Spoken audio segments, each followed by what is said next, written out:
नमस्कार। सबसे पहले मैं आपको ये बता देती हूँ कि हमने पिछली वाली वीडियो किस टॉपिक के ऊपर करी थी। तो एसएससी एमटीएस 2024 के लिए मैंने उस वीडियो को पूरा बनाया था, जिसके अंदर मैंने 6 मंथ की स्ट्रैटेजी दी थी, कब एप्लीकेशन शुरू होंगी, क्या बुक्स रहने वाली है, कैसा आपका एग्जाम पैटर्न रहने वाला है, वो सारी चीज़ें मैंने आपको बताई थी। और वीडियो के एंड तक आते आते मैंने आपको ये भी कहा था कि मैं आपको हर एक सब्जेक्ट के लिए पहले इंग्लिश, फिर जीके जीएस, फिर मैथ्स और रीजनिंग के लिए भी मैं आपको वीडियो प्रोवाइड करूँगी, ताकि आपको हर एक सब्जेक्ट के ऊपर आप बहुत अच्छे से कमांड कर पाएँ और मैं टॉपिक्स को बहुत ज़्यादा अच्छे तरीके से बिल्कुल डीप डाउन जाके मैं उन टॉपिक को समझा पाऊँ कि आप कहाँ से गलतियाँ कर सकते हैं, क्या गलतियाँ हो सकती है, किस चीज़ से बचना है, क्या चीज़ को पढ़ना है, कौन चीज़ों को नहीं पढ़ना, वो सारों का सम अप मैं आपको एक ही वीडियो में प्रोवाइड कर जाऊँ स्पेसिफिक टॉपिक से रिलेटेड या स्पेसिफिक सब्जेक्ट से रिलेटेड। तो आज की वीडियो आपकी पूरी रहने वाली इंग्लिश के ऊपर। आपको पता होगा इंग्लिश के अंदर हमारे 3 पिलर्स बोले जाते हैं। पहला आपका ग्रामर पोर्शन, फिर वोकैब पोर्शन और कॉम्प्रिहेंशन या फिर रीडिंग पोर्शन। एक एक चीज़ समझाऊंगी, कितने क्वेश्चन आते हैं, कितने मार्क्स के आते हैं, कैसे पढ़ना है, कैसे नहीं पढ़ना है, कौन सी बुक लेनी है, कौन सी बुक नहीं लेनी है, वो मैं पहले बता चुकी थी बट फिर से बता दूंगी ताकि आपको वापस से एक बार रिकॉल हो जाए। ठीक है, शुरुआत करते हैं। शांति से बैठ जाइए, पूरा टाइम है आपके पास, तभी जाके वीडियो को पूरा देखिए। चाहे आप स्पीड बढ़ा लीजिए, थोड़ी बहुत स्पीड बढ़ा सकते हैं ताकि ये वीडियो जल्दी ख़त्म हो जाए। वैसे मैं कोशिश करूँगी कि मैं थोड़े में ही वीडियो को समेट दूँ, ज़्यादा लंबा खींचने की कोशिश ना करूँ बिल्कुल भी। ठीक है, शुरुआत करते हैं अपने ग्रामर पोर्शन से। सबसे पहले आप ये जान लीजिए कि ग्रामर पोर्शन मैंने इसके अंदर वेटेज के हिसाब से बांटा हुआ है। जैसे कि मैंने यहाँ पे लिखा है कि टोटल हमारे इंग्लिश के अंदर 25 क्वेश्चंस आते हैं। तो 25 क्वेश्चंस में से मैंने उसको क्वेश्चंस वाइज बांटा हुआ है कि ग्रामर पोर्शन से कितने आते हैं, वोकैब से कितने आते हैं, और आपका कॉम्प्रिहेंशन जो रीडिंग वाला पोर्शन है उससे क्वेश्चन कितने उठ के आते हैं। ठीक है, सबसे पहले आप ग्रामर वाला पोर्शन देखिए। इसमें आपके 10 क्वेश्चंस आते हैं। मैं आपको पूरा ये जो बता रही हूँ, पूरा एनालिसिस करके बता रही हूँ। मैंने एसएससी एमटीएस की जो पीवाईक्यू है 2023 और 2022 के, ठीक है, 4 तो नहीं ऑब्वियसली, 2022 और 2023 में जो एग्जाम्स हुए थे, जो उसके अंदर सारी शिफ्ट के पेपर, मतलब ऑलमोस्ट मैं जितना कवर कर पाई मैंने किया, एनालिसिस किया कि किस टॉपिक से कितने क्वेश्चन आ रहे हैं। अगर वो टॉपिक है ग्रामर का जो पिलर है आपका जो इसमें है, उसमें कितने क्वेश्चन किस टॉपिक से आ रहे हैं, किस में ज़्यादा आ रहे हैं, किस में कम आ रहे हैं, लेवल क्या है, कितना लेवल है, वो सारी चीज़ें देख के ही मैं आपको सजेस्ट करें, क्योंकि मैं चाहती हूँ कि आप न्यू पैटर्न के हिसाब से चीज़ों को जानें। वो पुराने पैटर्न का वही चीज़ें चलती हुई आ रही है, बट पैटर्न में चेंजेस बहुत सारे हुए हैं, तो उसको ध्यान में भी आपको रखना होगा। हमें खुद को भी अपडेट करते रहना चाहिए साथ के साथ, ताकि हम किसी भी रेस में पीछे ना रह पाएँ और चीज़ों को बहुत अच्छे तरीके से, और जो एग्ज़ाम वो मांग कर रहा है उसी हिसाब से हम चीज़ों को प्रिपेयर कर पाएँ। आई होप आपको मेरा जो टॉपिक है वो मेरा कंटेंट है, और जो भी मैं समझाना चाह रही हूँ वो चीज़ें पसंद आ रही होंगी। ठीक है, मैंने यहाँ पे 3 चीज़ें लिखी है। पहला आपका fill in the blanks, sentence improvement, and third one is the error. तो मैं आपको पहले फिल इन द ब्लैंक समझा देती हूँ। जैसे कि उसके अंदर एक पूरी सेंटेंस दे दिया जाएगा, उसमें एक ब्लैंक डाल दिया जाएगा, ऑप्शन प्रोवाइड कर दिए जाएंगे, और उसमें से आपको चूज करना होगा। कभी कभी ऐसा भी होता है कि जो वो क्वेश्चन होता है वो ब्लैंक के हिसाब से आपको वोकैब के हिसाब से भरना होता है, बट कोई बात नहीं, मैं आपको फिल इन द ब्लैंक्स के हिसाब से बता रही हूँ। अगर उसके अंदर ग्रामर पोर्शन को हमें फिल करना हो तो वो कुछ इस तरीके से आएगा, और हमें उस पूरे सेंटेंस के हिसाब से कि हमें क्या यूज़ करना है, क्या यूज़ नहीं करना है, क्या चीज़ें रूल के हिसाब से आनी चाहिए ग्रामर के अंदर, उस हिसाब से हमें उसके अंदर फिल करना होता है। अभी बताती हूँ, पहले सुन लीजिए, मैं बाकी बताऊंगी कि इसमें कितने मार्क्स का आया था। सेंटेंस इंप्रूवमेंट, आप ग्रामर टॉपिक की बात करें तो सेंटेंस इंप्रूवमेंट जो होता है वो सबसे ज़्यादा टफेस्ट टॉपिक होता है ग्रामर के अंदर। मैं ऐसा इसलिए कह रही हूँ क्योंकि अगर जो भी बच्चे ऐसे होते हैं, जो भी एस्पिरेंट्स ऐसे होते हैं जिनको ग्रामर का बहुत डर रहता है और उनका ग्रामर बहुत ज़्यादा स्ट्रॉन्ग नहीं रहता है, तो वो ज़्यादातर आके यहीं फंस जाते हैं सेंटेंस इंप्रूवमेंट के अंदर। तो सेंटेंस इंप्रूवमेंट होता क्या है, पहले आप ये जान लीजिए। इसके अंदर आपको एक सेंटेंस प्रोवाइड कर दिया जाता है, उसमें आपको ऑप्शंस प्रोवाइड कर दिए जाते हैं, और उसके अंदर आपको ये पता लगाना होता है कि यहाँ पर क्या इंप्रूवमेंट की जा सकती है, कहाँ इसके अंदर गलती है, या इसके अंदर इंप्रूव कहाँ किया जा सकता है और कैसे किया जाएगा, और वो सारे ऑप्शंस आपको प्रोवाइड कर दिए जाएंगे। और जिसकी पकड़ ग्रामर पे ज़्यादा अच्छी होती है, ज़्यादा चांसेस इसी के हैं कि वो इन क्वेश्चंस को बाजी मार जाएगा। और अगर इसका जो लेवल अगर बढ़ रहा है, अगर आपको सेंटेंस इंप्रूवमेंट बढ़ रहा है, इसका मतलब आपको जो लेवल है वो ज़्यादा आपसे ग्रामर की मांग कर रहा है। अगर आप पुराने पैटर्न के हिसाब से मैं आपको बताऊं तो पहले इतना नहीं आया करता था, बट टाइम के साथ साथ इसका लेवल जो है वो बढ़ रहा है और क्वेश्चंस भी ज़्यादा पूछे जा रहे हैं नए पैटर्न के हिसाब से, अगर मैं आपको बताऊं तो।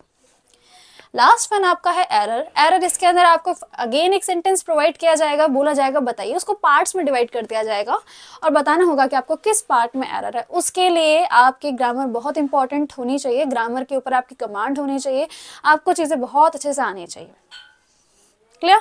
टॉपिक समझ लिया। अब आपको बताती हूँ कि कितने क्वेश्चन कितने मार्क्स का होगा। अब देख पा रहे हैं मैं चीजों को टू द पॉइंट बोल रही हूँ, बाकी चीजों को इन्वॉल्व नहीं कर रही। फिल इन द ब्लैंक्स की अगर मैं आपको बात करूं तो देखो तीनों का ही वेटेज जो है ना वो 3-3-3 जाता है, बट कभी कभी अगेन कभी कभी 3-3-3 तो जाएगा ही जाएगा, but fill in the blanks कभी कभी 4 आ जाते हैं, या फिर सेंटेंस इंप्रूवमेंट कभी कभी 4 आ जाते हैं। बस यही 3 टॉपिक है जो आपके एग्जाम में आपको देखने को मिल रहे हैं। तो मैंने आपको जो बता दिया एनालिसिस करके, इससे आपका टाइम बचेगा, इसीलिए तो हम किसी को फॉलो करते हैं ना, कि क्योंकि हमारा टाइम बच सके। तो एनालिसिस का काम मैंने कर दिया, मैंने आपको परोस के दे दिया कि इन टॉपिक्स के ऊपर इतने क्वेश्चन आ रहे हैं, किससे ज्यादा आ रहा है, कौन सा टफ है, कौन सा नहीं है, आपके लिए कौन सा होगा, मेरे लिए कौन सा होगा, हर चीज मैंने आपको बता दी। एक बारी मैं आपको बुक्स के बारे में बता दूं तो आप इतना जान लीजिए पहले कि इससे 3, इससे 3, इससे 3, और इन दोनों में से किसी में आपका एक क्वेश्चन बढ़ के आता है, मतलब 4 क्वेश्चन आएंगे आपके। तो ऐसे आपके 10 क्वेश्चन का वेटेज होता है, बंटवारा होता है ग्रामर पोर्शन के अंदर। मैं आपको बुक्स बता देती हूँ। वैसे ग्रामर के लिए आप ऑब्वियसली और भी वीडियोस देख चुके होंगे बिल्कुल, अगर आप तैयारी कर रहे हैं या फिर आप मेरे साथ में पहले से आए तो मैं आपको पहले भी बता चुकी थी कि आपको ग्रामर के लिए नीतू सिंह मैम की बुक आती है। ये बहुत ज़्यादा अच्छी बुक है। अगर अभी तक आपने इसको नहीं लिया है तो आप शायद थोड़ा पीछे चल रहे हैं, इसको जल्दी से ही परचेज कर लीजिए, बिल्कुल भी आपको कभी भी रिग्रेट नहीं होगा। सोचिए ये जो बुक होती है ना, इसको एसएससी सीजीएल वाले जो एस्पिरेंट्स होते हैं, जो उसकी तैयारी कर रहे होते हैं, जो कि हाई लेवल का एग्जाम होता है, वो इसको बहुत अच्छे से पढ़ते हैं। आपको भी बिल्कुल इसी से ही पढ़ना है, क्योंकि ग्रामर पोर्शन के लिए मेरे को नहीं लगता कि इससे अच्छी कोई बुक हो सकती है, और ज़्यादा सिस्टमेटिक तरीके से। और सबसे अच्छी बात इसके अंदर ये भी है कि इसके अंदर हिंदी मीडियम वालों के लिए सुविधाएं प्रोवाइड की गई हैं। जैसे कि इसके अंदर पूरे इंग्लिश का यूज़ नहीं किया गया, इसके अंदर हिंदी भी लैंग्वेज यूज़ की गई है चीज़ों को समझाने के लिए। तो अगर आप हिंदी मीडियम से आपको ग्रामर का डर लगता है तो आप बिल्कुल इसकी तरफ जा सकते हैं। ठीक है, मैंने पर्सनली यूज़ किया है, मैंने अपना एक्सपीरियंस बताया, और बाकी उसे भी अगर आप देख सकते हैं बाकी की वीडियो तो वो भी आपको इसी के बारे में सजेस्ट करेंगे। तो अब किसी भी आपको अमेजन, फ्लिपकार्ट कहीं पे भी आपको अवेलेबल की जा सकती है और आप इसको देख सकते हैं। लेटेस्ट एडिशन ना भी हो कोई बात नहीं, इसके अंदर वॉल्यूम 1 और वॉल्यूम 2 आता है। कोशिश करना आप नीतू सिंह मैम की वॉल्यूम 1 ही ले रहे हो, वॉल्यूम 2 इतनी ज़्यादा इफेक्टिव नहीं रहेगी। लेना चाहे तो बिल्कुल ले सकते हैं, बट वॉल्यूम 2 जो है वो इतनी इफेक्टिव नहीं रहेगी। वॉल्यूम 1 के अंदर ग्रामर पोर्शन है तो वो ज़्यादा आपके लिए अच्छा है, और इसी की बुक के एंड में कुछ मेन सिनोनिम, एंटोनिम और आपका एडियम्स, ये सारी चीजों को भी समझाया गया है, तो उससे आपको और भी फायदा हो सकता है। इतना आपको समझ आ गया। एक और चीज जान लीजिए, ग्रामर पोर्शन के लिए आप क्या कर सकते हैं, पहले आपको बुक के चैप्टर खत्म करने हैं, आप टीचर से भी कर सकते हैं, खुद से भी आपको पढ़ना है। इसके लिए आप डिटेल वीडियो मैंने बनाई थी कैसे एग्जाम में इंग्लिश को कैसे तैयार किया जाता है, उसको भी मैं आपको पिन कमेंट में डाल दूंगी। पुरानी वीडियो का जो पूरी स्ट्रैटेजी है 6 मंथ की आपकी एसएससी एमटीएस के लिए, उसका भी लिंक आपको पिन कमेंट में प्रोवाइड कर दिया जाएगा। ठीक है, अदरवाइज आप मेरे चैनल पे भी विजिट कर सकते हैं, उधर भी देख सकते हैं, और आप मेरे टेलीग्राम चैनल पे भी आ सकते हैं, वहाँ पे भी आपको सारी वीडियोस के लिंक प्रोवाइड कर दिए जाते हैं जैसे ही वो वीडियो अपलोड होती है, ताकि आप अपडेटेड रह सके मेरे साथ। और जब भी मैं कोई ऐसा कंटेंट लाऊं जो आपके एग्जाम पॉइंट ऑफ व्यू से इंपॉर्टेंट हो सकता है, तो वो आपको बहुत जल्दी दिख सकता है। बाकी आपकी इच्छा है जी। तो सबसे पहले आपको इसको चैप्टर खत्म करना है, इसको पढ़ लीजिए, और इसके जो एंड के क्वेश्चंस है ना, हर चैप्टर में मैम ने एंड में क्वेश्चंस प्रोवाइड किए हैं, उन क्वेश्चंस को आपको लगाना है। ठीक है, तो जो आपका fill in the blank, sentence improvement, मतलब ये सारा ही टॉपिक आप उससे कवर हो जाएगा। बट देखो अब मैं आपको बताती हूँ कि बच्चों की गलती कहाँ होती है ग्रामर पोर्शन के अंदर। सुनिए, इस चीज को अच्छे से सुन लीजिए, स्पीड बढ़ रही है तो कम कर लीजिए, चीज समझिए। देखो जब हम इसके अंदर क्वेश्चन कर रहे हैं, ठीक है, सोचो कि मैं टॉपिक जो पढ़ रही हूँ, मैं प्रोनाउन पढ़ रही हूँ। ठीक है, मैं टॉपिक पढ़ रही हूँ प्रोनाउन। तो अब जब भी मैं इस बुक के क्वेश्चंस पे जाऊंगी तो मैं चैप्टर कौन सा पढ़ रही हूँ, मैं प्रोनाउन चैप्टर पढ़ रही हूँ। तो मेरे दिमाग में ये फिट हो रखा है कि अगर मैं एरर के क्वेश्चन कर रही हूँ इस बुक से, या फिर मैं फिल इन द ब्लैंक्स के क्वेश्चन कर रही हूँ, वैसे एरर के और सेंटेंस इंप्रूवमेंट के मैम ने एरर के प्रोवाइड किए, जो कि ज़्यादा इंपॉर्टेंट है, आपके लिए होना भी चाहिए। तो मेरे दिमाग में फिट हो चुका है कि इसके अंदर जो गलती आएगी वो सिर्फ प्रोनाउन के अंदर आएगी, और मेरा ध्यान पूरे सेंटेंस में सिर्फ प्रोनाउन ढूंढने पे होगा, और वही बताएगा कि मैं गलती क्या कर रही रही हूँ। तो यहाँ पर ना हमारी यही दिक्कत हो जाती है बुक से। अगर मैं आपको बता रही हूँ, करना आपको ये भी है, मैं आपको बताऊंगी इसका सोल्यूशन आप कैसे करने वाले हैं, बट मैं आपको पहले प्रॉब्लम बता रही हूँ ताकि आप सोल्यूशन उसका अच्छे से जान सके। ठीक है, तो जैसे अगर अब मैं एडजेक्टिव वाला टॉपिक कर रही हूँ, ठीक है, एडजेक्टिव के अंदर अगर मैं उस टॉपिक को कर रही हूँ तो मेरे दिमाग में फिट है कि मैम ने जो क्वेश्चन दिए होंगे उसके अंदर जो एरर आने वाला होगा वो एडजेक्टिव का आने वाला होगा, और मैं उसी को ढूंढने लगूंगी, मैं बाकी चीज़ों को ज़्यादा ध्यान नहीं दूंगी। ठीक है, तो आपको लगेगा कि मेरे तो सारे क्वेश्चन अटेम्प्ट हो रहे हैं, मतलब मेरी इंग्लिश बहुत इंप्रूव हो रही है, मेरा ग्रामर पोर्शन बहुत इंप्रूव हो रहा है। बिल्कुल हो रहा है, क्योंकि आप रिलेट कर पा रहे हैं और थोड़ी बहुत गलती कर रहे हैं, तो मैम ने सोल्यूशन भी प्रोवाइड किया, वहाँ पे भी चेक कर सकते हैं। बट अब मैं आपको बताती हूँ इसको आपको खत्म कैसे करना है, इस प्रॉब्लम का सोल्यूशन कैसे निकलेगा। इसके लिए आप कोशिश यही कीजिए कि आप एसएससी एमटीएस के पीवाईक्यूज देखिए, कोई बुक ले लीजिए ग्रामर स्पेसिफिक के लिए जिसके अंदर सिर्फ पीवाईक्यू हो। मैंने आपको किरण की भी एक बुक बताई थी वो, पर उसके अंदर ये दिक्कत है कि वो सीजी लेवल तक की भी होती है। अगर आप किसी एग्जाम के अंदर है तो आपको उसका लेवल पता होना बहुत ज़रूरी है। अगर आप एमटीएस लेवल और सीजीएल लेवल, बहुत बड़ा अंतर है। सीजीएल लेवल के क्वेश्चन कभी भी आपके एमटीएस में नहीं पूछे जाते हैं। अगर आपके ग्रामर पोर्शन थोड़ा बहुत ठीक है, आप ग्रामर को बना पाते हैं, अगर आपको कोई भी कुछ हिंदी में बोल रहा है आप उसे इंग्लिश में लिख पाते हैं बिना किसी गलती के, तो ऑब्वियसली आपकी ग्रामर बहुत ठीक ठाक है और वहां जाके आपके क्वेश्चन गलत होने की संभावनाएं बहुत कम हो जाती है। बट तब भी आपको रूल्स पे भी ध्यान देना है। कभी कभी ऐसा होता है जो हम क्लासेस में आज तक पढ़ के आए हैं उसके अंदर रूल्स का कोई ऐसा नहीं होता है, बट यहाँ आपको रूल्स पे ध्यान देना होता है, जो कि मैम ने बहुत अच्छे समझा रखी है और मैं आपको जेन्युइन रिव्यू दे रही हूँ इस चीज़ का। अगर आप मेरे ऊपर फेथ रखते हैं तो आप जानते होंगे कि मैं कुछ ऐसी वैसी चीज़ नहीं प्रोवाइड कर रही होंगी। ठीक है, तो इसके लिए आप क्या करेंगे, पीवाईक्यू लगाएंगे, क्योंकि पीवाईक्यू जब हम सॉल्व कर रहे होते हैं ना तो हमारे दिमाग में उस टाइम फिट नहीं होता है कि प्रोनाउन में एरर आएगा, किस में एरर आएगा, किस में नहीं आएगा, किस में सेंटेंस इंप्रूवमेंट होगा, किस में नहीं होगा। तो वहाँ सारा आपका रोल जो बनेगा वो पूरी ग्रामर को मिला के बनेगा। पहले हम सिर्फ प्रोनाउन कर रहे थे, फिर एडजेक्टिव कर रहे थे, दिमाग में था। अब हमारा दिमाग हर जगह से घूमेगा कि इसका टॉपिक यहाँ, ये वाला रूल, ये वाला रूल, फिर आप समझ पाएंगे कि चीज़ों को करना कैसे। क्लियर? ठीक, मुझे लगता है मैंने चीज़ों का आपको ग्रामर वाला पोर्शन कंप्लीट कर दिया और इसके अलावा कुछ चीज़ नहीं रह गई है। पीवाई के लिए आप टेक्स्ट बुक ऐप यूज़ कर सकते हैं, बहुत ही सस्ते में उसका सब्सक्रिप्शन मिल जाता है, मेरे हिसाब से 200-300 रुपये या ज़्यादा से ज़्यादा 400 रुपये, 350 में भी मे पूरे साल का या फिर 2 सालों का भी ऐसा कुछ था मेरे हिसाब से जब मैंने लिया था उस टाइम पे, क्योंकि मेरा 3 इयर्स वाला अभी तक चल रहा है तो मुझे नहीं पता इस बारे में। तो आप देख सकते हैं खुद से, बहुत सस्ते में मिल जाएगा, थोड़ा बहुत अफोर्डेबल, आपको प्राइस पे करना पड़ेगा और उसके लिए आप बहुत सारे एग्जाम, सिर्फ एमटीएस नहीं बाकी को भी ले सकते हैं। तो अगर कोई न्यू है इस फील्ड में, एसएससी एमटीएस के फील्ड में न्यू है, गवर्नमेंट फील्ड में न्यू है, तो उनको मैं इसीलिए मैं पूरी वीडियो के अंदर हर एक चीज़ को बता रही हूँ। तो शायद ऐसे बच्चे भी हो सकते हैं जो कहे कि मैम ये चीज़ तो हमें पहले से ही पता है। मुझे उनका भी ध्यान रखना है जो एसएससी एमटीएस में इसलिए आए हैं ताकि वो अपने गवर्नमेंट करियर के लिए शुरू करना चाहे, क्योंकि हर कोई पहले ही ये नहीं सोचता कि मैं एमटीएस में ही जॉब करना चाहता हूँ, वो चाहता है कि मैं सीजीएल में ही जाऊँ, पर वो ये चाह रहा है कि अगर मुझे एमटीएस में मिल जाती है तो मैं बाकी एग्जाम की तैयारी कर सकता हूँ। मैं सही हूँ? तो आप बता सकते हैं मुझे। मेरे को ऐसा लगता है ज़्यादा जो भी एस्पिरेंट्स होते हैं वो इसी चीज़ को लेके ही एमटीएस में आते हैं। इस चीज़ का भी आपको ध्यान रखना होगा, कोई मजाक का खेल नहीं है। तो इसके अंदर जो ज़्यादा बच्चे होते हैं, आप बोलिए 80% से ऊपर जो भी एग्ज़ाम को भरते हैं कैंडिडेट्स, वो सीजीएल एग्ज़ाम की तैयारी कर रहे होते हैं। और सीजीएल एग्ज़ाम का लेवल आपको भी पता है, मुझे भी पता है कि बहुत बड़ा लेवल होता है, इसीलिए उनके लिए एमटीएस जो होता है वो बहुत मजाक वाला टॉपिक हो जाता है, क्योंकि ज़्यादा उनके लिए लेवल बड़ा नहीं है और आप आसानी से एक्यूरेसी बना सकते हैं अपने क्वेश्चन में बिना गलत करे और उनको अटेम्प्ट कर सकते हैं। इसलिए जो सीजीएल वाले होते हैं ना वही आके एमटीएस की कट ऑफ को इतना बढ़ाता है, अदरवाइज कट ऑफ इतनी बड़ी नहीं जाए अगर हम एमटीएस लेवल की बात करें। वोकैब का टॉपिक जैसे मैंने आपको बोला कि 10 क्वेश्चन इसमें जाएंगे, 10 क्वेश्चन इसमें जाएंगे, तो इसके अंदर वोकैब वाला पोर्शन आपके 10 क्वेश्चन के हिसाब से ही आता है। Synonym, antonym, one word substitution, idiom और मिस स्पेल्ड वर्ड। एक चीज़ बताती हूँ, देखो सिनोनिम एंटोनिम तो मुझे पता नहीं लगता कि बोलूँ हिंदी में मैं, पर्यायवाची शब्द और ये वाला आपका विलोम शब्द, ठीक है। वन वर्ड सब्स्टिट्यूशन होता है कि एक डेफिनेशन प्रोवाइड की जाती है एक लाइन में और वो क्या होगी, तो वो उसके लिए आप जब चेक कर लेंगे पीवाईक्यू को तो वो समझ आ जाएगा आपको। अभी मैं चीज़ें समझाऊंगी, अभी बस सुन लीजिए मैं क्या कह रही हूँ, ठीक है। वीडियो को बिना स्किप करे सुनिए, आप ही को फ़ायदा होगा, मैं अपने फ़ायदे के लिए नहीं आपके फ़ायदे के लिए सोच रही हूँ, ठीक है।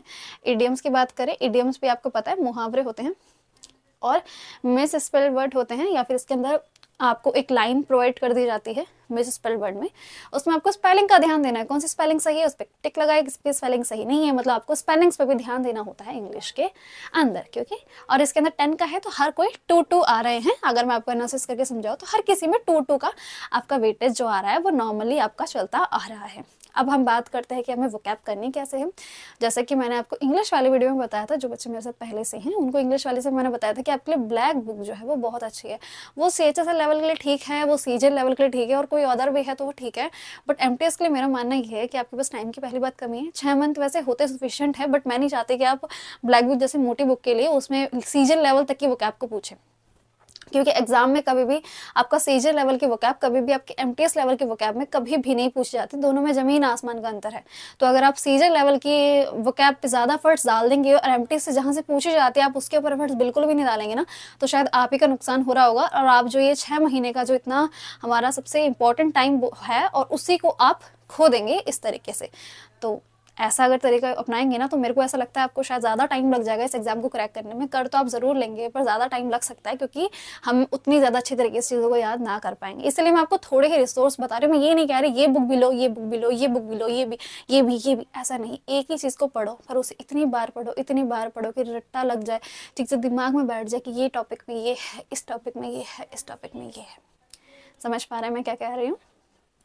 वोकैब पोर्शन के लिए मैंने आपको इससे पहले वाले में बोला था कि वोकैब के लिए मेरा यही मानना है। मैं अपना पॉइंट ऑफ व्यू कह रही हूँ, फिर आप अपने हिसाब से देख सकते हैं। अगर आपको लगता है कि मैं आपको सही गाइडेंस प्रोवाइड कर रही हूँ तो आप बिल्कुल मेरे साथ जुड़े रह सकते हैं और मेरी बात को मान भी सकते हैं। मैं अपना पॉइंट ऑफ व्यू बताऊँ आपको, वोकैब के अंदर मुझे ऐसा लगता है SSC MTS का जो लेवल है वो बहुत छोटा है, और उसके अंदर जो वोकैब होती है वो बार बार वही रिपीट होती है जो कि वो पिछले 5-6 सालों में करते आ रहा है। तो मेरा मानना तो यही है कि 5-6 साल की वोकैब को ही, सिर्फ SSC MTS की वोकैब को ही आप अच्छे से याद कर ले, उनको लिख ले, ऐसे टीचर को फॉलो कर ले जो कि सिर्फ SSC MTS की ही वोकैब को पढ़ा रहे हों। तो आप ऐसे वीडियोस की तरफ ना जाएं। देखो ये भी जानना ज़रूरी है कि हमारी जर्नी के बीच में हमें किस चीज़ को नहीं पढ़ना है। पढ़ना है तो वो सब बताएंगे, क्या नहीं पढ़ना है ये बताने का काम मैं आपके लिए कर रही हूँ कि वो चीज़ों पे ना जाए जो बोलते हैं ना। देखो वो कंटेंट बिल्कुल बुरा नहीं होता जो कहते हैं ना top 200 word in SSC exam या टॉप 200 इडियम्स इन SSC एग्जाम, बिल्कुल उन वीडियोस की तरफ जा सकते हैं। बट आप खुद सोचिए SSC एग्जाम का मतलब क्या, MTS CHSL CGL steno GD ऐसे ही सारे एग्जाम होते हैं SSC के अंदर, ये सबका ओवरऑल बता रहे हैं। बट हम तो तैयारी MTS के कर रहे हैं ना, तो हमारा फोकस MTS के ऊपर ज़्यादा रहना चाहिए। उन वीडियोस का आप बिल्कुल देख सकते हैं, कोई दिक्कत नहीं है। वो कंटेंट बहुत अच्छा कंटेंट प्रोवाइड करते हैं, बाकी यूट्यूबर्स बहुत अच्छा पढ़ाते हैं टीचर्स। बट मेरा मानना यही है कि आप PYQ उसकी तरफ जाए जो आपके एग्जाम में बार बार पूछे जाएंगे, और आप अपनी चीज़ों को कंटेंट को कम करके आप चीज़ों को अच्छे से कर सकते हैं और वहाँ जाके आप बहुत अच्छा प्रिपेयर कर सकते हैं। तो सबसे पहला मोटिव अपना यही रखना कि हम क्या कर रहे होंगे, हम वोकैब लगा रहे होंगे सिर्फ और सिर्फ SSC MTS के PYQ, क्योंकि आप 5 साल के प्रीवियस ईयर लगा सकते हैं आराम से। इसकी हेल्प के लिए आप टेक्स्ट बुक भी यूज़ कर सकते हैं।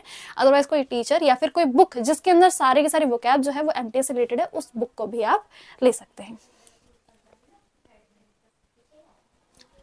ऐसे बुक्स देखो, अब आप बोलेंगे कि मैम ये भी बता दो कौन सी बुक ले। देखो PYQ की अगर कोई बुक बना रहा है, ठीक है, तो PYQ क्या मैं चेंज कर सकती हूँ, क्या आप चेंज कर सकते हो, या फिर कोई भी इंसान चेंज कर सकता है? नहीं कर सकता।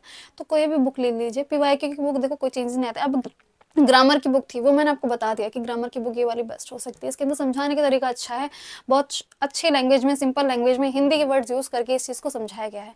अब वोकैब के लिए सब कुछ सेम है, तो कोई ऐसी बुक ले लीजिए जिसके अंदर जो PYQ है वो सिर्फ और सिर्फ ग्रामर की बोलो, या फिर आप इसकी बोलो वोकैब की बोलो, वोकैब की कोई ऐसी बुक ले लीजिए जिसके अंदर सिर्फ और सिर्फ आपकी जो वोकैब बता रखी हो वो आपकी प्रीवियस ईयर की हो और वो 5 सालों के अंदर की हो। ठीक है, इतना कर सकते हैं। देखो एटलीस्ट आपको ये जो 2022 और 2023 में जो हुए थे ना उसको कर लेना। बहुत सारी शिफ्ट में पेपर हुए थे, उसके जो भी वोकैब है सबको लिख डालो एक ही जगह पे। उसके लिए आप टेक्स्ट बुक का यूज़ कर सकते हो। हर एक शिफ्ट का पेपर उन्होंने अवेलेबल करवाया, जाके देख लो, मेहनत कर लोगे ना तो अगर आपको अप्रोच होगे ना तो ऐसा कुछ भी सोचो, कोई भी इंसान पेपर कैसे निकाल सकता है जब उसे समझ आ जाता है कि एग्जाम पूछने क्या वाला है। कोई वो ये रॉकेट साइंस थोड़ी ना है ना, कोई रॉकेट साइंस है? कोई इंसान पेपर बना रहा है तो उसके पर्सपेक्टिव से एक बार सोच के देखिए, वो लेवल वही यूज करेगा। आप खुद बताइए, 10th लेवल का पेपर है, आप ग्रेजुएट लेवल की चीजें पूछेगा? वो नहीं पूछेगा। तो क्यों आप मेहनत करने वाले हो, क्यों मेहनत करने वाले हो? अब आप बोलेंगे मैम तो फिर हम तो कोई लेवल ना करें एमटीएस के अलावा। देखिए पहले काम आपका ये होना चाहिए कि आप एमटीएस लेवल के जो वोकैब्स हैं, जो प्रीवियस ईयर में आई हैं, जो पूछी गई हैं, उन सबको आप बिल्कुल कमांड बना ले कि आप सॉल्व जब भी कर रहे हो तो बहुत अच्छे से कर रहे हो। उसके बाद आप अपना लेवल को बढ़ा सकते हैं और सिर्फ CHSL लेवल तक जा सकते हैं, जो कि 12th बेस्ड एग्जाम होता है, SSC करवाती है। उसके अंदर जो PYQ हैं आप उनको देख सकते हैं। CGL तक जाने की भूल बिल्कुल भी मत करना, ठीक है।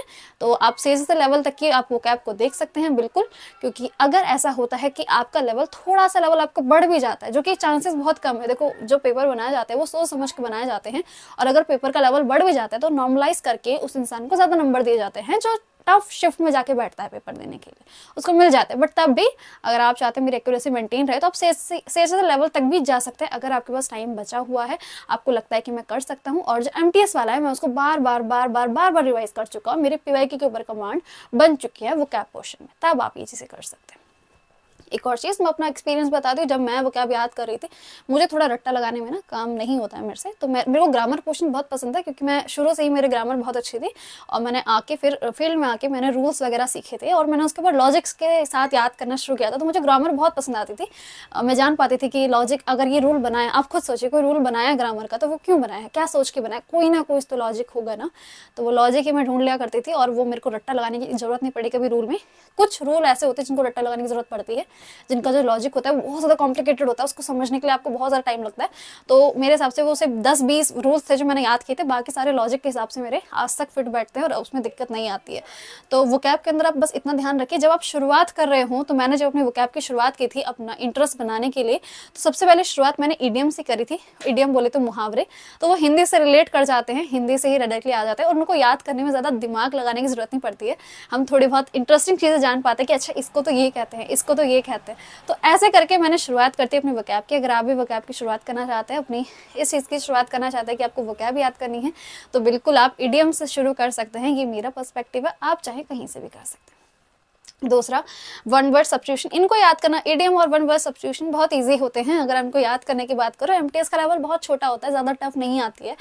इनफैक्ट सीजीएल के लेवल की जो इडियम्स है ना वो भी बहुत आसानी होती है मेरे लिए, तो मेरे को याद करने में मज़ा आता है इडियम्स को, वन वर्ड सब्स्टिट्यूशन को, इनको याद करने में मज़ा आता है, ज़्यादा नहीं। और लॉजिक सीख पाते हैं, नए नए वर्ड सीख पाते हैं, तो उनको मज़ा आता है करने में, तो वो आसान है। और एमटीएस लेवल का तो वैसे भी लेवल नीचे ही होता है, ठीक है, तो इसमें आपको दिक्कत नहीं आने वाली है बिल्कुल भी। बिल्कुल आप जाके PYQ चेक कर सकते हैं, कोई टीचर पे स्टिक कर सकते हैं जो आपको सिर्फ एमटीएस की ही PYQ सॉल्व करवा रहे हो, और वो टीचर जेन्युइन होना चाहिए, वो सिर्फ व्यूज़ के लिए ही कुछ भी ना पढ़ा रहे हो।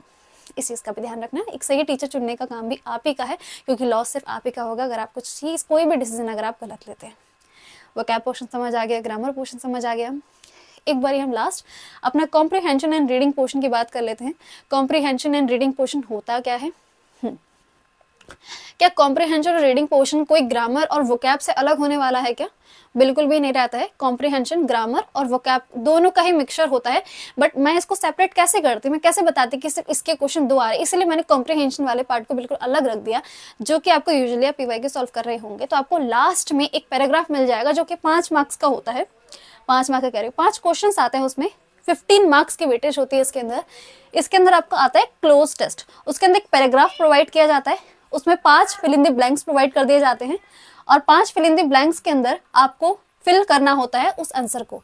तो इसके लिए आपकी रीडिंग की हैबिट होना बहुत ज़रूरी है। रीडिंग की हैबिट ही आपको बताएगी कि आप क्लोज टेस्ट के अंदर कितना अच्छा परफॉर्म करने वाले हैं। पर्सनली मुझे कभी इतने इसके लिए प्रिपेयर नहीं करना पड़ा, बिकॉज मेरे को खुद से ही रीडिंग का शौक है, जैसे कि नॉवेल्स वगैरह और न्यूज़पेपर वगैरह मैंने नहीं पढ़ा। बट अगर आप न्यूज़पेपर की हैबिट डाल रहे हैं तो कोशिश करना कि आप बॉलीवुड न्यूज़, ये सारी न्यूज़ को ना ले रहे हो, और एक एडिटोरियल जो पार्ट होता है ना न्यूज़पेपर में, एडिटोरियल का एक पार्ट होता है, उस पार्ट को आप कर रहे हो, क्योंकि उसके अंदर ज़्यादा फॉर्मल लैंग्वेज का यूज़ किया जाता है। बॉलीवुड वाले में थोड़े जो वर्ड होते हैं बहुत ऐसे ही रैंडमली यूज़ कर लिए जाते हैं, इनफॉर्मल वर्ड होते हैं जो कि एसएससी के अंदर कोई पॉइंट नहीं रखता कि आपको उसको पढ़ने की जरूरत है। बट अगर आप इंटरेस्ट के लिए करना चाहते हैं शुरुआत वहाँ से कर सकते हैं, बट एडिटोरियल पार्ट जो होता है न्यूज़पेपर का, आपको उसी को पढ़ना होता है। बाकी कोई भी बुक्स ले सकते हैं। अगर आप हिंदी मीडियम से है, आपका इंटरेस्ट नहीं बन रहा है अभी, तो कोई छोटे बच्चों की बुक ले लीजिए, 5th-6th क्लास की बुक ले लीजिए, वहाँ से शुरू कर सकते हैं। धीरे धीरे अपने लेवल को बढ़ाइए, क्योंकि आप ही हैं जो खुद को ऊपर ले जा सकता है। ठीक है, आप ही हैं, ठीक है। तो उसके लिए सेल्फ असेसमेंट कीजिए, जानिए कि मेरा लेवल क्या है, मैं कितना पानी में हूँ, मुझे कितना लेवल को अपना बढ़ाना है, मैं कहाँ कमियां कर रहा हूँ, मैं किस सब्जेक्ट में वीक हूँ। ये काम करना सिर्फ आपका है, खुद का टीचर आपको बनना होगा। बहुत सी चीज़ें आएंगी, बहुत से टीचर्स आएंगे, हमें मोड़ मोड़ पर अपने कहीं ना कहीं गुरु मिल जाते हैं, बट खुद का भी समझाने वाला आपको बनना है, ठीक है। हर वक्त कोई आपको ऐसा नहीं होगा कि बता दे कि आप यहाँ गलत हो या आप यहाँ कमी कर रहे हो, इस टॉपिक में कमी कर रहे हो। जब तक खुद से नहीं सीखोगे ना, जो सीख जाता है वो एग्जाम पार कर जाता है, जो नहीं सीख पाता है, जो हमेशा डिपेंडेंट रह जाता है, वो नहीं निकल पाता, उसको बहुत टाइम लगता है और समझते समझते समझते बहुत टाइम बीत जाता है। तो जल्दी करना चाहते हो तो जो चीज़ें मैं कह रही हूँ समझो, खुद की कमियों को जानो। और कमियाँ जानने के लिए होता है ना एक मार्गदर्शक जो है ना, वो आपके PYQ हैं, प्रीवियस ईयर पेपर, जो कि प्रोवाइड कर रहे हैं कि मैं तो मेरे पीछे पीछे आ जा, मैं बताऊंगा तुझे क्या पढ़ना है। जब आपको ये सुविधा प्रोवाइडेड कर रखी है, टेक्स्ट बुक ऐप में हर चीज़ प्रोवाइड है अफोर्डेबल रेट पे, ऐसा भी नहीं बहुत महंगा रेट है, तो फिर दिक्कत कहाँ आ रही है? दिक्कत सिर्फ इतनी है कि आप करना नहीं चाह रहे हैं या फिर आपको वे नहीं पता। तो अगर आपको वे नहीं पता तो मैं बताने के लिए हूँ, बिल्कुल जाइए PYQ लगाइए, सॉल्व कीजिए, देखिए मैं कहाँ कमी कर रहा हूँ। सबसे बड़ी गलती ये करते हैं एस्पिरेंट्स की, पेपर तो सॉल्व उन्होंने कर लिया, टेस्ट उन्होंने पूरा सॉल्व कर लिया, बट टेस्ट करने के बाद सबसे मेन काम फिर आके वो मेरे को मैम मैसेज करते हैं कि मैम इसमें स्कोर नहीं आ रहा, इसमें स्कोर नहीं आ रहा। सबसे पहला काम आपको करना ही है कि जैसे ही आप उसे सॉल्व कर ले, उसके बाद आपको टाइम लगाना है पूरा एनालिसिस करने में कि मैंने यहाँ पे कहाँ गलती करी, मैंने इस क्वेश्चन को सही किया तो मेरा क्या लॉजिक था उस टाइम पे। सही वाले तो देखिए जो आप अभी सही कर रहे हैं वो एग्जाम में बैठ के भी आप सही करेंगे, बट जो चीज़ आप अभी गलत कर रहे हैं वो एग्जाम में गलत ना हो, इसके लिए आपको एनालिसिस करना ज़रूरी है। वो कैसे जानेंगे आप मैंने क्या गलती करी? सॉल्व करना ही मोटिव नहीं होता ना, उसको आपको एनालिसिस करना भी सीखना होगा कि चीज़ों को कैसे हम सॉल्व करते हैं, कहाँ हमारी गलतियाँ हुई हैं। अगर कोई क्वेश्चन है जो सही था आपने और उसको फिर बाद में झड़बड़ी में आके क्या सोच के आपने उसे गलत कर दिया, तो सोचो तुमने वहाँ पे क्या सोचा और क्या गलती करी जो तुमने उस सही क्वेश्चन को भी गलत कर दिया, और कहाँ गलत था और तुमने क्या सोचा कि वो सही हो गया। तो ये चीज़ों का भी ध्यान रख के एनालिसिस बिठाना पड़ता है, तभी जाके आपको पता चलता है कि आपका लेवल कहाँ है, आप कहाँ गलती कर रहे हो। ये समझाने के लिए हर बार कोई टीचर नहीं बैठने वाला है आपके साथ, इस चीज़ को आपको सीखना पड़ेगा, खुद का टीचर खुद बनना पड़ेगा। वो चीज़ें मैं आपको पाथ प्रोवाइड कर सकती हूँ, करने का काम सिर्फ आपका है, ठीक है। तो रीडिंग पोर्शन के लिए आपकी रीडिंग अच्छी होगी। रीडिंग का फायदा यही होता है कि हमारे ग्रामर पोर्शन और वोकैब पोर्शन दोनों को ही बहुत स्ट्रॉन्ग कर देता है, क्योंकि रीडिंग के साथ साथ हम चीज़ों को समझ रहे होते हैं। वो पैसेज में क्या लिखा है, जब तक आप सोचो, आपको कोई पैसेज प्रोवाइड कर दे जाए, fill in the blanks provide कर दिया जाए, आपको पैसेज का मीनिंग समझ नहीं आ रहा, आपको क्या समझ आएगा कि मैं फिल इन द ब्लैंक्स में क्या पुट करने वाला हूँ, ये कहानी क्या बोल रही होगी आगे। इसके अंदर ग्रामर भी रिलेटेड होती है, कभी कभी इसमें वोकैब के भी क्वेश्चन आते हैं, बट मैंने इसको सेपरेट कर दिया ताकि मैं और आसानी से आपको समझा पाऊँ, ठीक है। तो इसके लिए आपको पूरा समझना होगा, समझने के लिए आपको रीडिंग हैबिट बनानी होगी ताकि आप चीज़ों को बहुत स्पीड में पढ़ पाएँ, ठीक है। और एक और चीज़ होती है, जो शुरू शुरू में होते हैं ना, उनको पढ़ने में बहुत टाइम लगता है, मतलब वो एक लाइन को 3-4 बार पढ़ रहे हैं तो उनका मीनिंग समझ आ रहा है। शुरुआती स्टेज पे ऐसा होगा, बट जैसे ही आप पेपर देने पहुंचे ना, तो कोशिश यही करना कि आपकी रीडिंग स्पीड बहुत तेज बढ़ जाए। लाइक आपकी आंखें ऐसे ऐसे देख रही हो, बस ऐसे करे ऐसे ऐसे करे और पैराग्राफ खत्म हो जाए और आपको समझ भी आ जाए कि इस पैराग्राफ का पॉइंट क्या है, ठीक है। इसके अलावा अगर आप क्लोज टेस्ट में बहुत ज़्यादा वीक हैं तो एक नियॉन क्लासेस की एक बुक आती है, जो कि मैं पहले भी रिकमेंड कर सकती हूँ आपको, जाके गूगल कर सकते हैं, वहाँ पे आप फ्लिपकार्ट पे चेक कर सकते हैं। मनीषा बंसल मैम है शायद, जितना मैं नाम याद कर पा रही हूँ, ठीक है। येलो कलर की कोई बुक है, वैसे मैंने पर्सनली यूज़ नहीं करी, बट मैंने देखा है बहुत लोग जो है मेरे साथ जुड़े हुए हैं जो बहुत भी अच्छे पहले से भी टीचर हैं, और उनसे एक बात होती है तो वो बताते हैं कि वो सजेस्ट करते हैं, बिकॉज जिनको दिक्कत होती है, मेरे को कभी दिक्कत नहीं, मैंने आपको बताया कि मेरा रीडिंग में पहले से इंटरेस्ट था, मैं अपने कॉलेज की बुक्स पढ़ लिया करती थी, और बाकी भी मैं खुद टीचिंग लाइन में पहले से ही पढ़ाती आ रही हूँ, तो मेरा जो बना हुआ है रीडिंग के साथ हैबिट बनी हुई है, पढ़ाते पढ़ते चीज़ें बहुत ज़्यादा आसानी से हो जाती है, तो मुझे दिक्कत नहीं पड़ी। जिसको दिक्कत पड़ती है वो एक बुक ले सकता है जो मैंने आपको बोली, बाकी रीडिंग से भी आप चीज़ें कर सकते हैं, इसके अंदर बहुत ज़्यादा टफ चीज़ नहीं है। आप PYQ सॉल्व करेंगे तो आपको समझ आएगा, आपको पता चल जाएगा कि आपका लेवल क्या है। मैं आपको एक एस्टिमेट बता दूं, मैं आपको एक एस्टिमेट प्रोवाइड कर देती हूँ कि अगर आप दिन के घंटे दे रहे हैं तो आप इंग्लिश के लिए आप कितना घंटे प्रोवाइड करेंगे। मैं अपना एस्टिमेट दे रही हूँ, आप इसे थोड़ा बहुत ऊपर नीचे कर सकते हैं, बट आपके दिमाग में ये जरूर रह जाएगा कि कितने घंटे किसको देने हैं, कितने घंटे किसको देने हैं, ठीक है। अगर मैं आपको ग्रामर पोर्शन की बात करूं तो आपको इसमें अपने दिन के 2 आवर्स जो है ना इस ग्रामर पोर्शन के नाम कर लीजिए, ठीक है। वो क्या पोर्शन आप 1 आवर कर सकते हैं, अपने टाइम के हिसाब से कर लीजिए, अगर आपको ज्यादा मजा आता है तो आप इसको बढ़ा भी सकते हैं। मैं अपना एस्टिमेट बता रही हूँ, इतना तो आपको देना ही चाहिए, और रीडिंग पोर्शन को भी आपको 2 आवर्स दे देने चाहिए, क्योंकि रीडिंग पोर्शन जो है ना वो आपका ग्रामर और वोकैब दोनों को ही करने में बहुत अच्छा होता है। तो इसके 2 आवर्स, इसके 2 आवर्स, इसका 1 आवर अपने हिसाब से, अपने शेड्यूल के हिसाब से बांट लीजिए। 5 घंटे, 5 आवर्स आपको निकालने होंगे इंग्लिश के लिए, ताकि आप यहाँ से क्वेश्चन बिल्कुल भी ना छोड़ पाए। 75 में से आप 70+ स्कोर जरूर करके आए, आपकी कट ऑफ बहुत ऊपर पहुँच जाएगी, आपके जो मार्क्स है वो बहुत ऊपर पहुंच जाएंगे। तो इंग्लिश जो है वो बहुत इंपॉर्टेंट है। इसकी जो नेक्स्ट वीडियो रहने वाली है आपकी, वो जीके जीएस से रिलेटेड रहने वाली है, उसमें भी आपको पूरा समझाऊंगी, चिंता मत कीजिए। आप इस वीडियो को देख रहे हो तो आप जानते हैं कि मैं क्या कंटेंट प्रोवाइड कर रही हूँ, मैं क्या बातें कर रही हूँ, मैं क्या बातें नहीं कर रही हूँ, मेरा मोटिव क्या है वीडियो बनाने का, क्या मैं सिर्फ समझाने के लिए आ रही हूँ, कोई अदर मोटिव से आ रही हूँ। तो वो सब चीज़ें आप जानते हैं, जो कि मुझे लगता है कि हम ह्यूमंस के अंदर ना ये कैपेबिलिटी होती है कि हम सामने वाले की इंटेंशन समझ पाते हैं कि किस चीज़ के लिए कर रहा है, किस चीज़ के लिए नहीं कर रहा है। तो समझाने वाली चीज़ नहीं है ये। ऑब्वियसली आप इतने मैच्योर हैं, आप इस फील्ड में आ रहे हैं, पढ़ाई की फील्ड में आ रहे हैं, मैच्योरिटी में आ रहे हैं, तो जानते हैं हर चीज़ों को, हर चीज़ एक्सप्लेन करने की मुझे लगता है कि अब आपको ज़रूरत है। एक बार फिर से एक चीज़ बता देती हूँ क्या करना है। ग्रामर 10 क्वेश्चंस ऐसे बटे हुए हैं, कभी कभी इसमें 4 आते हैं, कभी इसमें 4 आते हैं, वो आगे पीछे होता रहता है, एनालिसिस के हिसाब से बता रही हूँ। वो क्या पोर्शन में आपके 5 चीज़ें ये रही। इसमें भी आपको ईडीएम और वन वर्ड सब्स्टिट्यूशन करना बहुत आसान होता है, सब में ही 2-2 की वेटेज है, अपने दिन के 1 घंटा दे देंगे तो आपको इसमें काम बन जाएगा। अपने हिसाब से कर सकते हैं, चाहे किसी किसी का मन करता है कि मैं एक दिन में 5 चीज़ें करूँ, किसी किसी का मन करता है कि नहीं मैं आज ये पूरी कर लूँगा, कल मैं वो पूरी कर लूँगा, कल मैं ये वाला टॉपिक कर लूँगा। अपने हिसाब से देख सकते हैं, हर कोई इंसान अलग होता है, उसका हर किसी का इंसान का ऑब्जर्व करने का तरीका, पढ़ने का तरीका हर किसी का अलग होता है। मैं थोप नहीं सकती कि आपको ऐसे ही करना चाहिए, तो अपने हिसाब से भी चीज़ों को अरेंज कर सकते हैं। कॉम्प्रिहेंशन रीडिंग, इसको तो बांध लीजिए यार, ये तो पढ़ाई है, तो फिर कहीं ना कहीं से रीडिंग हो ही जाती है। आप खुद से सोचिए, अब न्यूज़पेपर पढ़ रहे हैं, आप रीड कर रहे हैं, है ना, पढ़ रहे हैं, ऑब्वियसली आप कोई अपने कॉलेज के बुक्स पढ़ रहे हैं, उसमें भी तो आप पढ़ ही रहे हैं। और चीज़ों को समझना आपको चीज़ है कि आपको स्पीड बढ़ानी है, अपनी रीडिंग की स्पीड बढ़ानी है, कि पढ़ने की स्पीड जल्दी हो जाए, कि जल्दी से पढ़ के मीनिंग समझ आ जाए। तो ये जो चीज़ है ना, ये आपको टाइम के साथ होगी, ये कोई 1-2 महीने की चीज़ नहीं है, बहुत टाइम लग जाता है इसमें, बट हाँ इतना आप कर पाएंगे कि आप एमटीएस लेवल का कर पाए। सबसे अच्छी चीज़ यही होती है कि एग्जाम में कोई अगर आ रहा है तो उसको ये पता हो कि लेवल क्या है, मैं कितने पानी में हूँ, मुझे कहाँ तक पहुँचना है, अब मुझे क्या पढ़ना है। शायद मैं ये सारी ही चीज़ों का आंसर आपको प्रोवाइड कर चुकी हूँ। पीवाईक्यू ही आपके मार्गदर्शक हैं, आपको बताएंगे कि ये कर, ये कर, ये कर। बस ये है कि आप उनकी बात सुन पा रहे हो कि वो क्या कहना चाह रहे हैं। ठीक है, लेवल तो आपको बता ही चुकी हूँ। एमटीएस यहाँ है, सीजीएल यहाँ है, बिल्कुल भी जोड़ने की कोशिश मत करना, सीजीएल वाला कंटेंट साइड ही कर दो, सिर्फ एमटीएस के ऊपर फोकस करो। और एमटीएस कंप्लीट हो जाता है तब अपने लेवल को बढ़ा के सीएचएसएल तक की सोच सकते हैं। शायद इतने, इससे ज़्यादा साफ शब्दों में मैं आपको नहीं क्लियर कर पाऊंगी मैं क्या कहना चाहती थी। एक बार मैं साइड हो जाती हूँ। अगर आप चाहें, इसको लिखना चाहते हैं कि आपको बाद में भी याद रहे, कि आप भूल ना जाए, तो बिल्कुल यहाँ पे पोस्ट कर लीजिए, लिख लीजिए एक ही बार में सब ये क्या मैंने आपको प्रोवाइड किया है। ठीक है, और इससे क्या होगा, आप लिख पाएंगे कॉपी में, तो जब आपको लगेगा कि वो फिर आपको फिर वीडियो देखने की जरूरत नहीं पड़ेगी ना। एक बार हम नोट्स बना लेते, इसलिए तो बनाते ताकि हम फिर से देख ना पाए। तो अगर आप ये जो मैंने कंटेंट लिखा है आप इसे लिखना चाहते हो तो बिल्कुल लिख सकते हैं, और मैं आपको बुक्स वगैरह सजेस्ट कर सकी हूँ।